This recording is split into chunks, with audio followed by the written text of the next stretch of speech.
사랑의 하나님, 은혜를 인하여 감사합니다. 우리에게 생명을 다시금 허락하셔서 오늘 하루를 최선을 다하여 살게 하시고 이 저녁 저희에게 말씀으로 권면하여 주시고자 우리에게 찾아오시니 그 은혜를 인하여 감사합니다.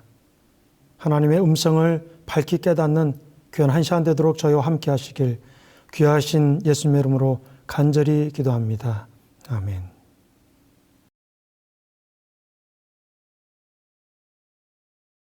사랑하는 성도 여러분, 안녕하십니까? 주님의 평안이 모든 성도님들의 삶에 가득하길 간절히 바랍니다. 여러분 혹시 선물 좋아하십니까? 혹은 선물이 부담돼서 싫으신 분도 계십니까? 선물이란 남에게 친근 혹은 애정, 존경의 뜻을 나타내기 위해서 무언가를 주는 것인데요. 무엇인가 바라는 행동이 아닙니다. 바라고 주는 게 아닙니다. 부담 느낄 필요가 없는 게 선물이죠. 진정으로 감사하는 것이 그 선물을 받는 제대로 된 태도입니다. 감사합니다 하면 받으면 돼요. 얼핏 보면 선물과 성격이 비슷한 한 가지, 그런데 전혀 다른 것이 있는데요. 그것은 뇌물입니다. 뇌물이란 자기의 뜻하는 바를 이루기 위해서 남에게 몰래 주는 정당하지 못한 어떤 재물입니다. 뇌물은 무엇인가 바라는 것이 있다는 증거지요.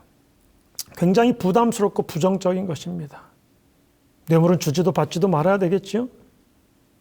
그런데 하나님께서는 우리에게 뇌물이 아니라 엄청난 선물을 주십니다. 요한복음 3장 16절에 하나님이 세상을 이처럼 사랑하사 독생자를 주셨으니 이는 저를 믿는 자마다 멸망치 않고 영생을 얻게 하려 하심이라. 구원의 선물을 주시는 그런 놀라운 장면입니다. 이 성경절에서 구원을 설명하기 위해서 사용된 두 가지 중요한 동사, 두 단어가 있는데요. 사랑하다와 주다입니다. 하나님이 세상을 이처럼 뭐해서요? 사랑해서 무엇을 주셨다라고요? 독생자를 주셨다라는 것이죠. 이것만 딱 보더라도 사랑은 무엇이라는 것을 알 수 있습니까? 주는 겁니다. 그런데 우리는 흔히 사랑이라는 명분 아래 자꾸 자기가 원하는 것을 남에게 관철시키고자 하는 경향이 있어요. 저를 비롯한 많은 부모님들은 우리 자녀들에게 내가 너희를 사랑해서 하는 말이야 라고 하면서 부모님들이 바라는 것을 자꾸 자녀들에게 요구하죠. 이것 해라, 저것 해라, 저것 하지 마라, 이것 좀 해라. 이것은 사랑 혹은 선물이 아니라 뇌물인지 모르겠습니다. 야, 내가 최신 스마트폰 사줄 테니까 좀 공부 좀 잘하면 안 되겠니? 뇌물 아닙니까? 사랑은 무엇인가를 요구하는 것이 아니라 주는 것임을, 그냥 주는 것임을 우리가 명심해야 될 것입니다. 요한복음 3장 16절은 우리가 구원을 어떻게 얻는가를 잘 보여주는데요. 첫 번째는 하나님께서 이 세상을, 우리를 너무나 사랑하고 계시다라는 것입니다. 그리고 두 번째는 그 사랑이 너무나 커서 자신의 하나밖에 없는 아들을 십자가에 죽도록 내어주셨다라는 것이죠. 가끔 이런 생각을 해보곤 합니다.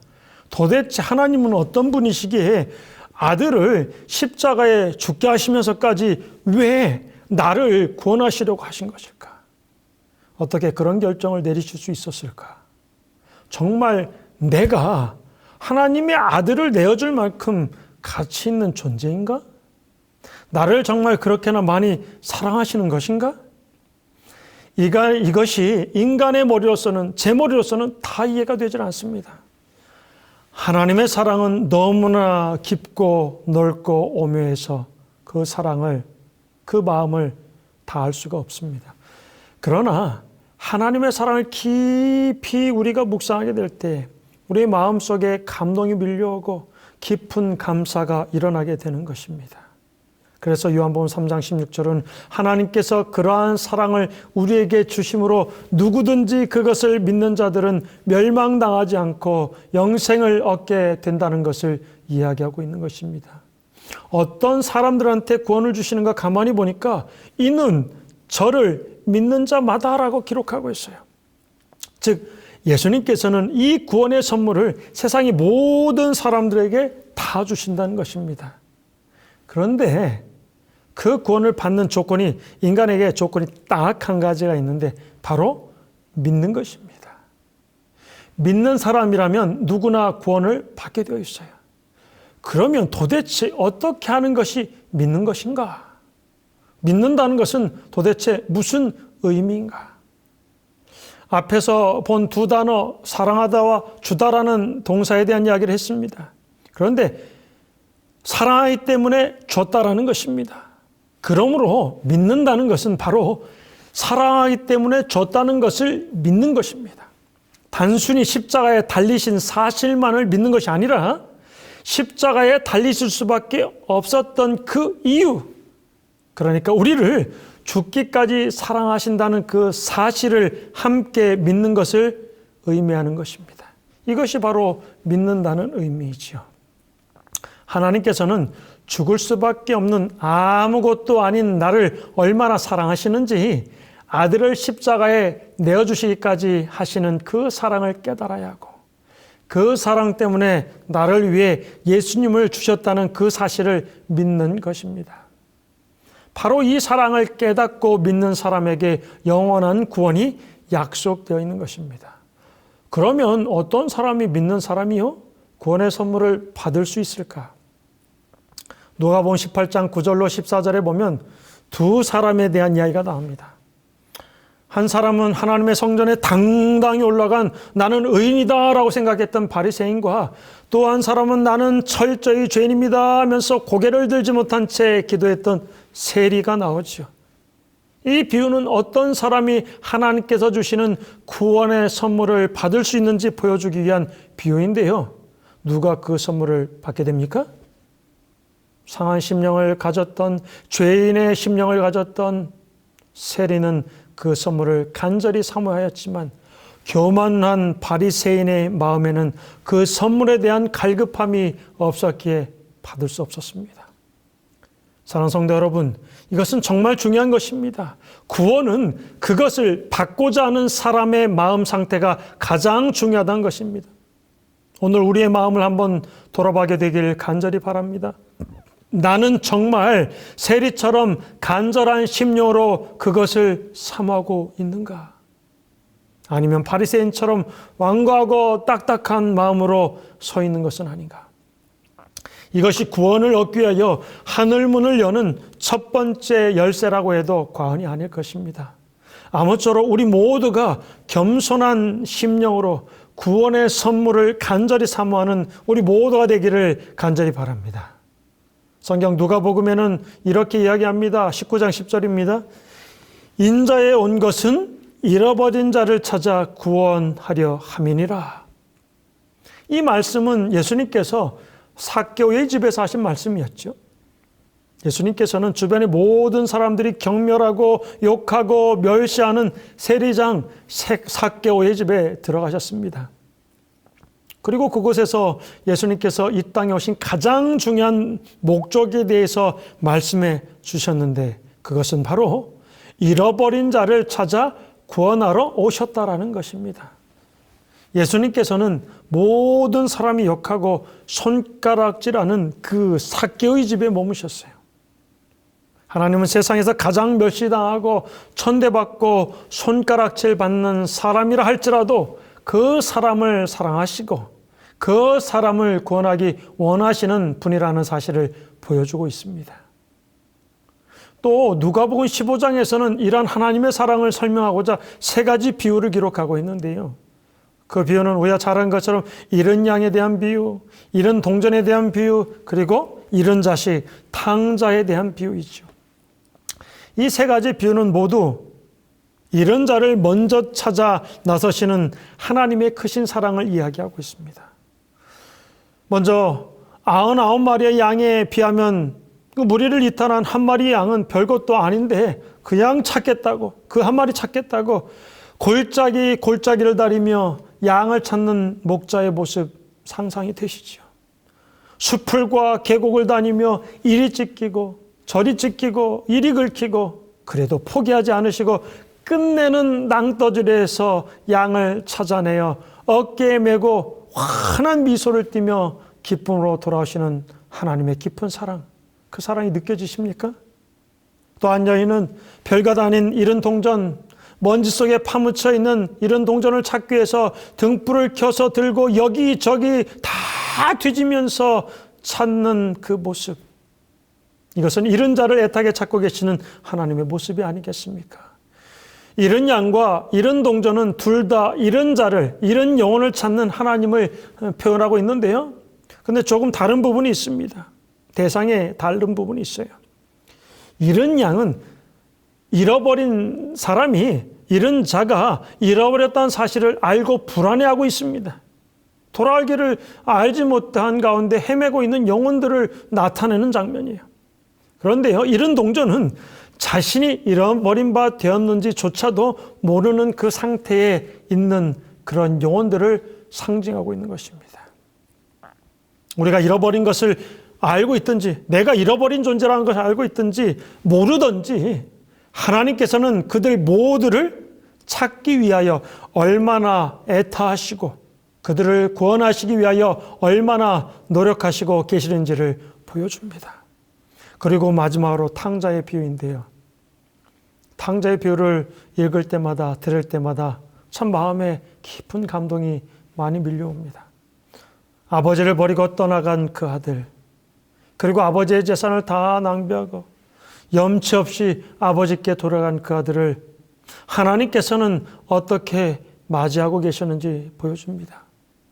그렇게 집을 나가버린 아들을 한시도 잊지 않고 기다리시던 아버지, 거지 같은 모습으로 아직도 상가가 먼데 즉각적으로 아들을 알아보시는 아버지, 신발을 신을 겨를도 없이 벗은 발로 뛰어가서 아들을 감싸 안는 아버지, 그 사랑의 하나님이 바로 우리의 아버지라는 사실입니다.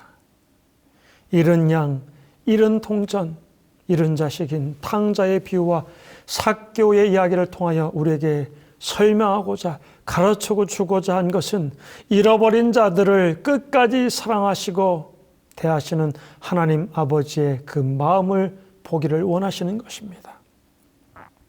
사랑하는 성도 여러분, 이러한 사랑의 하나님이 우리의 하나님이심이 정말 감사하지 않습니까?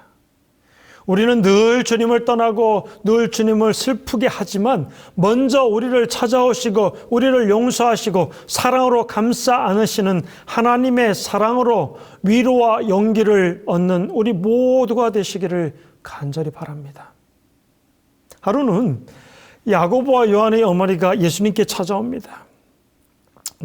주님 나라를 세우실 때 내 아들들 중에 한 명은 오른편에 한 명은 좌편에 좀 앉게 해달라고 청탁을 합니다. 이 이야기를 들은 다른 제자들이 크게 분개하여서 난리가 났습니다. 그때 예수님께서 하신 말씀들 중에 하나, 그 이야기가 마태복음 20장 28절 말씀이죠. 한번 보겠습니다. 인자가 온 것은 섬김을 받으려 함이 아니라 도리어 섬기려 하고 자기 목숨을 많은 사람의 대속물로 주려 함이니라. 예수님의 대답은 인자가 온 것은 높아지려고 온 것이 아니라는 것이었어요. 오히려 섬기고 자기 목숨을 많은 사람을 위하여 내어주기 위하여 오셨다는 것입니다. 그러나 세상은 높아지려고 합니다. 섬김을 받고 대우를 받고 남보다 더 높이 오르라고 그렇게 되자라고 이야기합니다. 이 정신은 이 세상 모든 사람들이 가지고 있는 정신일 것입니다. 우리가 자존심을 내세우는 이유가 무엇일까요? 다른 사람보다 낮아지기 싫은 이유가 아닐까요? 무엇을 하더라도 다른 사람보다 더 잘해야 하고 어떤 상황에서도 다른 사람들보다 더 좋은 대접을 받아야 하고 다른 사람들에게 인정받고 싶은 그러한 마음들이 우리의 마음속에 자리 잡고 있다는 것입니다. 그러나 예수님께서는 섬김을 받으러 높이 들려주려고 오신 것이 아니라고 분명히 말씀해 주고 계십니다. 오히려 섬기려 오셨다. 뿐만 아니라 얼만큼 섬기셨는가 하면 발가 벗겨지셔서 모든 수치와 능욕을 당하시고 매맞으시고 채찍질 당하시고 십자가에 못 박혀서 목숨을 내어주실 정도로 섬기기 위하여 이 땅에 오신 것입니다. 예수님께서는 높아지고자 하는 마음이 단 1%도 없으신 분이셨어요. 그분은 주신 분이십니다. 주시고 또 주시고 또 주셨어요. 그리고 마지막 목숨까지 우리를 위하여 주신 것이죠. 이 얼마나 놀랍고 위대한 사랑입니까? 예수님께서는 사랑이라는 단어가 의미하는 참뜻을 십자가 위에서 친히 보여주셨죠. 사랑은 주는 것입니다. 그냥 주는 거예요. 아낌없이. 모든 것을 다 주는 것입니다. 그리고 목숨까지 주는 것입니다. 그것이 참된 사랑입니다.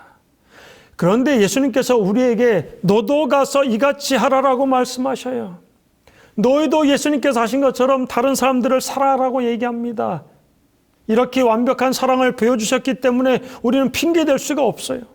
예수님께서 사랑이 무엇인지를 그분의 삶을 통하여 보여주셨기 때문에 우리는 핑계댈 수가 없습니다. 그런데 이런 사랑을 실천하기 어렵고 혹은 실천하기 싫을 때도 있는 것은 사실입니다.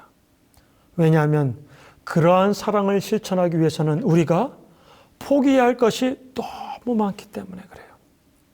그래서 때때로 우리는 우리의 뜻을 포기하기보다는 영생을 구했던, 영원한 생명을 구했던 부자 복관처럼 예수님께로부터 돌아서는 경우가 얼마나 많은지 모르겠습니다. 그러나 사랑하는 성도 여러분, 우리 주님께서는 우리를 위하여 목숨을 내어주셨어요.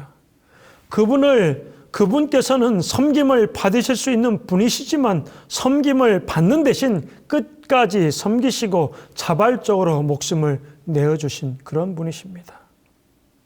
우리도 예수님의 모본을 따라서 섬김을 받기보다는 섬기는 사람들이 되시길 간절히 바랍니다. 자신을 높이고 인정받고자 하기보다는 낮아져서 우리의 목숨까지도 내어놓을 수 있는 그러한 예수님의 참된 자녀들이 되시기를 간절히 바랍니다. 구원이라는 것은 한 가지이지만 큰 의미로 두 가지의 의미를 좀 볼 수 있는데요. 첫 번째 의미는 영원한 하늘 아래에서 사는 것을 의미하는 구원이라고 이야기할 수 있습니다. 그것은 아직 이루어지지는 않았지요. 앞으로 예수님께서 재림하실 때 그 구원이 확증되어서 영원한 하늘나라에서 예수님과 살게 될 것입니다. 또 다른 의미의 구원은 죄로부터의 구원입니다. 우리를 감싸고 있는 죄의 굴레에서 우리 스스로는 도저히 빠져나올 수가 없는데요. 그렇지만 예수 그리스도를 개인의 구주로 받아들이게 되면 우리는 그러한 죄악들로부터 구원을 받게 된다는 것입니다. 오늘 우리가 살아가고 있는 현재의 삶 속에서 우리를 올가매는 그 죄로부터 구원을 경험하는 사람이 결국 예수님의 재림의 때에 영원한 구원을 얻을 수 있다는 것입니다. 그렇다면 이 구원에 대하여 예수님은 무엇이라 말씀하셨을까? 누가복음 4장 18절로 19절에 이렇게 이야기합니다. 주의 성령이 내게 임하셨으니 이는 가난한 자에게 복음을 전하게 하시려고 내게 기름을 부으시고 나를 보내사 포로된 자에게 자유를 눈먼 자에게 다시 보게 함을 전파하며 눌린 자를 자유케 하고 주의 은혜의 해를 전파하게 하려 하심이라 하였더라. 예수님께서 이 땅에 오신 것은 인류를 구원하시기 위함이었는데요. 그 구원이란 어떤 의미냐면 포로된 자에게 자유를, 눈먼 자들에게 다시 보게 함을, 눌린 자를 자유롭게 하는 것이라는 것입니다. 그렇다면 포로된 자는 누구며 눈먼 자는 누구고 눌린 자는 누구를 말하는 것일까요? 마가복음 5장에서는 예수님께서 거라사 지방에 가셨을 때 그곳에 귀신 들린 광인 2명을 고쳐주시는 일이 기록되어 있습니다. 귀신들의 군대가 무리지어진 귀신들이 그 광인에게 들어가 있었기 때문에 아무도 그를 제압할 수가 없었어요. 동네 사람들은 두려워 떨었습니다. 그들의 몸에는, 이 광인들의 몸에는 그들을 묶었던 쇠사슬이 끊어진 상태로 그냥 치렁치렁 걸려 있었고요. 머리는 헝클어져 있었고 완전히 그냥 귀신에 사로잡힌 사람임이 확연하게 드러나 있었습니다. 그런데 시대의 소망에서는 예수님께서 이 사람들을 고쳐주신 사건에 대해서 이렇게 화이선자는 언급합니다. 거라사에서 사기 들린 자를 만난 일은 제자들에게 한 교훈이 되었다. 그것은 사단이 온 유를 끌어내리고자 애쓰는 그 타락의 깊이를 보여주었고 또 그의 권세에서 사람들을 자유하게 하시는 그리스도의 사명을 보여주었다. 이 거라사의 광인의 사건은, 치유의 사건은 죄악에 빠져 있는 인류의 모습을 깨우쳐 주기 위하여 기록한 것이라는 것입니다. 우리가 겉으로 보기에는 이렇게 멀쩡해 보이는 사람들이지만 사실은 거라사의 광인과 같은 그런 존재라는 것이죠.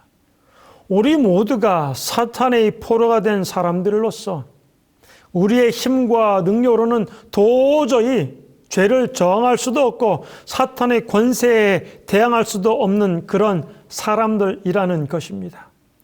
우리가 죄에 저항할 수 없고 죄를 정복할 수 없다면 그 결국은 어떤 것입니까? 죄의 삭은 사망이요. 결국 죽음밖에 없는 것입니다. 영원한 죽음. 그러나 성경은 이러한 우리에게 희망의 메시지를 주고 있습니다. 요한복음 8장 34절로 36절의 말씀입니다. 예수님께서 대답하시되 진실로 진실로 너희에게 이르노니 죄를 범하는 자마다 죄의 종이라. 종은 영원히 집에 거하지 못하되 아들은 영원히 거하나니 그러므로 아들이 너희를 자유케 하면 너희가 참으로 자유하리라.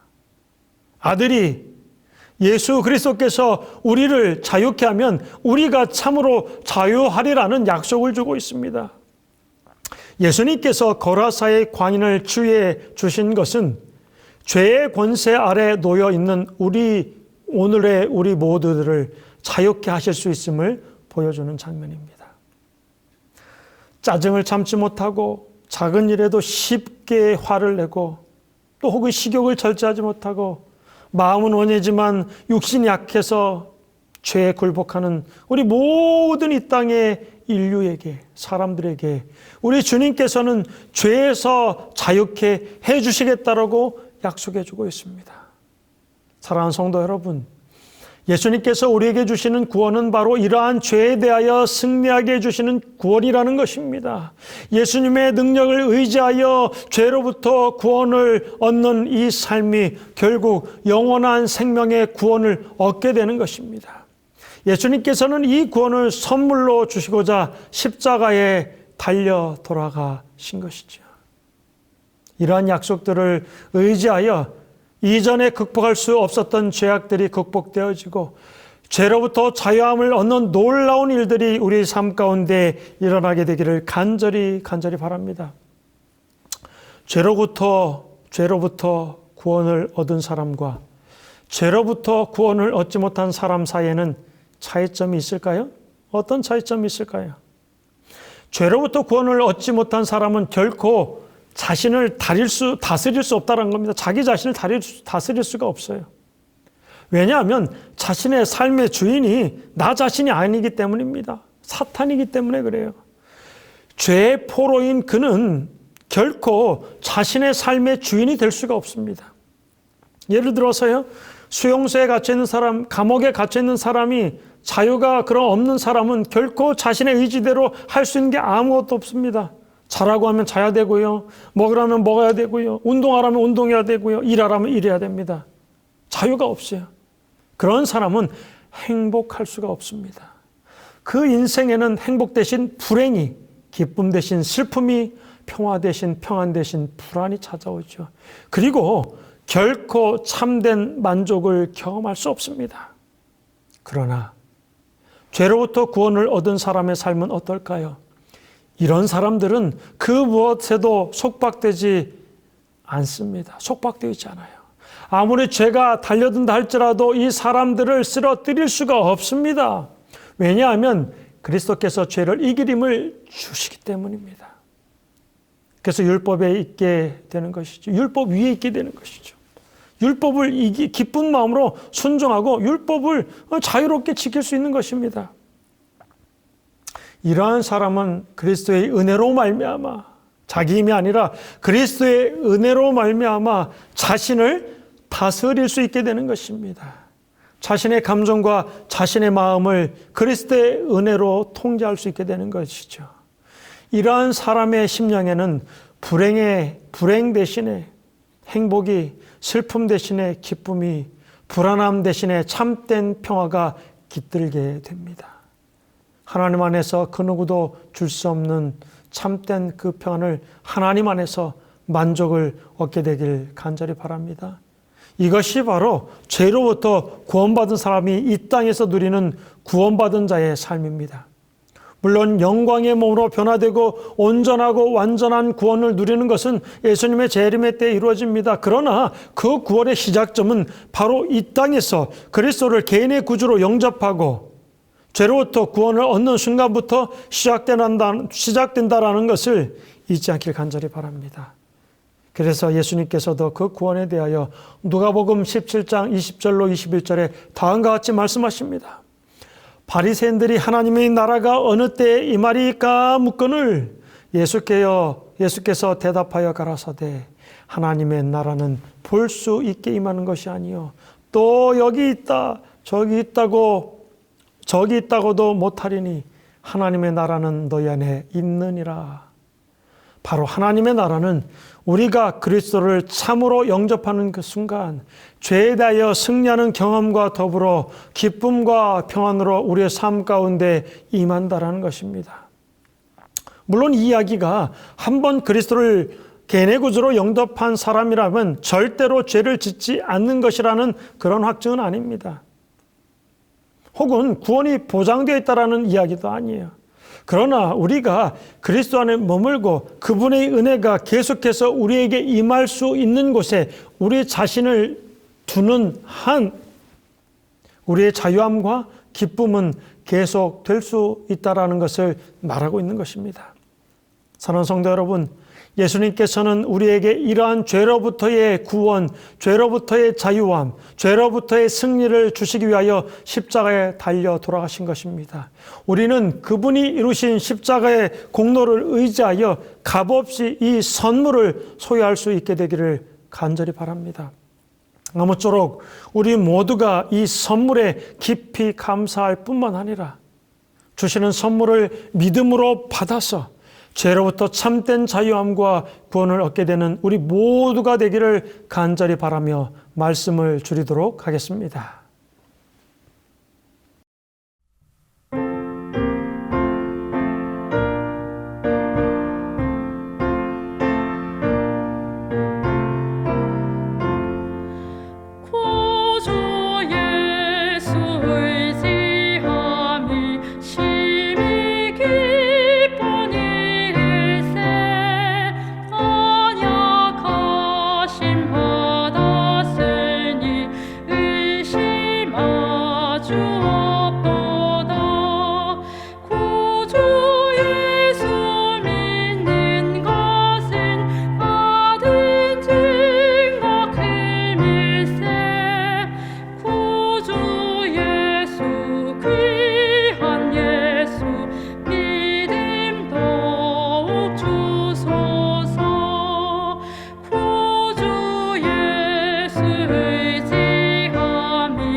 사랑의 하나님, 은혜를 인하여 감사합니다.